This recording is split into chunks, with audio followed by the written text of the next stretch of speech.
Well, it's snowing. It's snowing up here in beautiful snowy Colorado, up here at almost 10,000 friggin' feet. And let's see, in the past 12 hours, I think we got about, what, 2 feet of snow? So now it's time to plow. And as you can see, we got a lot of snow. Here's the Land Cruiser, all hooked up and ready to go.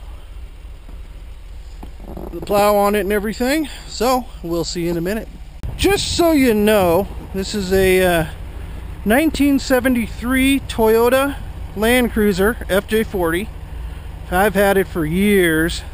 Got it from a rancher out in Grand Junction, Colorado for, what was it, $2,000 I think? Yeah, about $2,000. Took me about $1,000. Put the plow blade on. It's an old Western. It's one of the old ones, one of the good ones. The thing weighs damn near a ton. But anyway, there's a bracket that attaches it to the plow. Well, here we are in the old beast. It's pretty old. You know, it's really damn old actually. It's what, 38 years old, but still runs like a champ. This is my restoration project. I've had a hell of a time finding parts and original parts. There's lots of aftermarket parts, but nobody has original parts.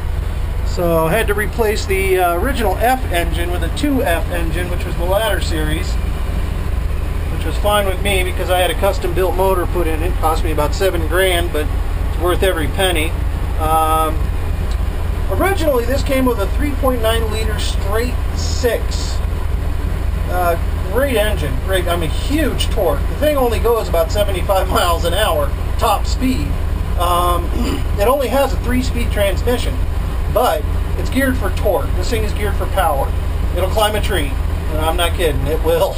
It is extremely tough and extremely powerful, which makes it the ideal vehicle for plowing.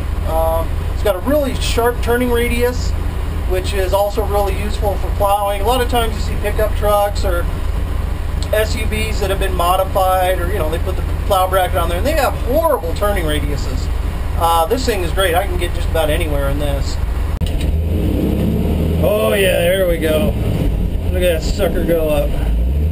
That's a big blade, guys. That thing is 8.5 feet wide. Almost, no, I think it's 8'8". And plowing tends to be a very bumpy business. So let's clear a spot here real quick.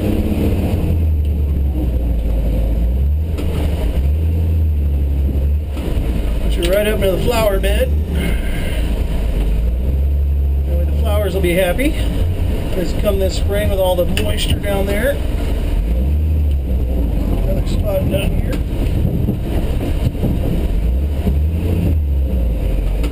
This sure beats the hell out of shoveling 3 feet of this stuff.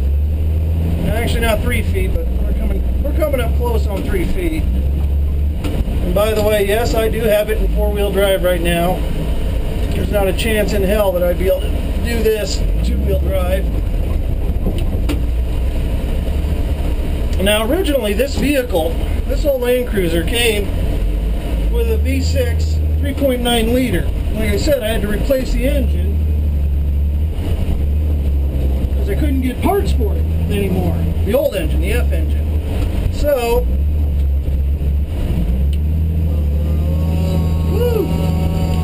when I had the custom motor built, I had the 2F engine built, but I had it built by a local Toyota expert, specializes in Land Cruisers, particularly engines, and he turned it into, it was a 3.9 before with the F engine.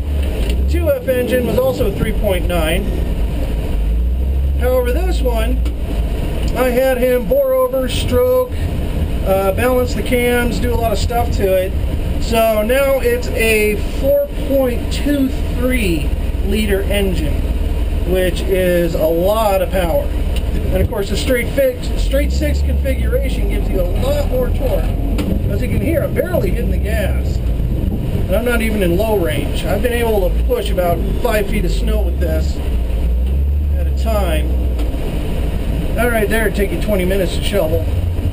That just took us about, what, 2-3 minutes? I love it! I love it!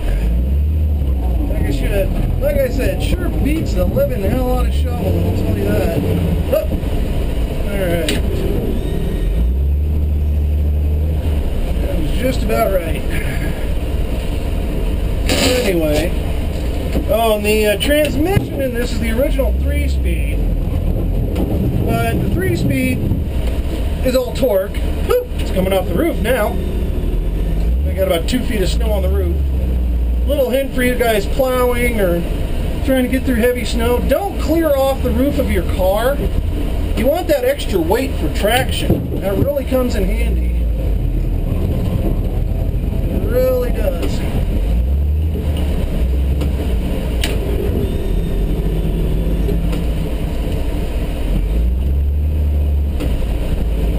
Really comes in handy. And actually, you know, I'm talking about weight. Typically, this is not a very heavy vehicle. Well, it is, it's all steel. But compared to most other vehicles that people use for plowing, it's actually pretty damn lightweight. Until you put the plow blade on it, that is. As you can see, it doesn't take that long to clear the driveway. Now I got to do a 20-point turn here. Get out of the driveway the other way. There's the wood chopping.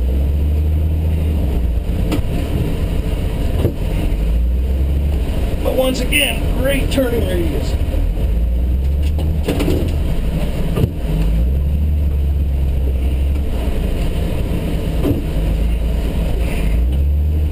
There we go.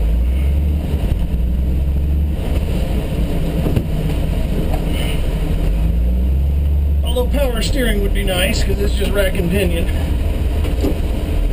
Actually, it's not even rack and pinion. It's the old worm gear configuration. So you get a bit of a workout anytime you're slow speed turning like that, especially with this much weight on here. So that.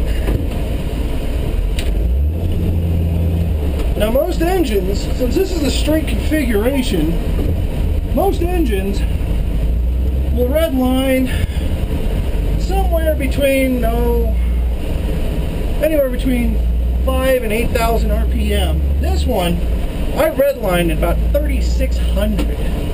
That's it. That's the straight 6 configuration. You can see all the steam coming off the hood there. Not to worry.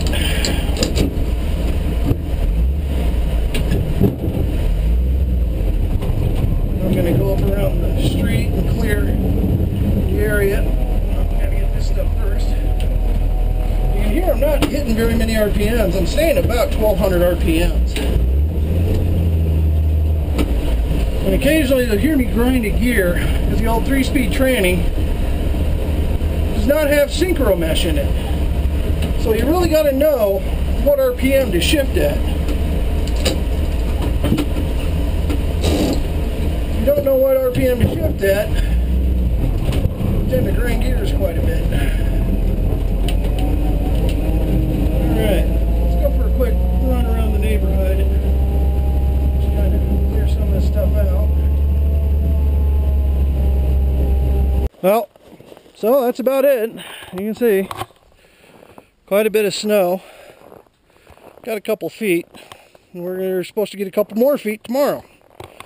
So might as well get it. There's the firewood pile. Anyway, that's it. And there's the babe. There's the beast. Alright. See you later.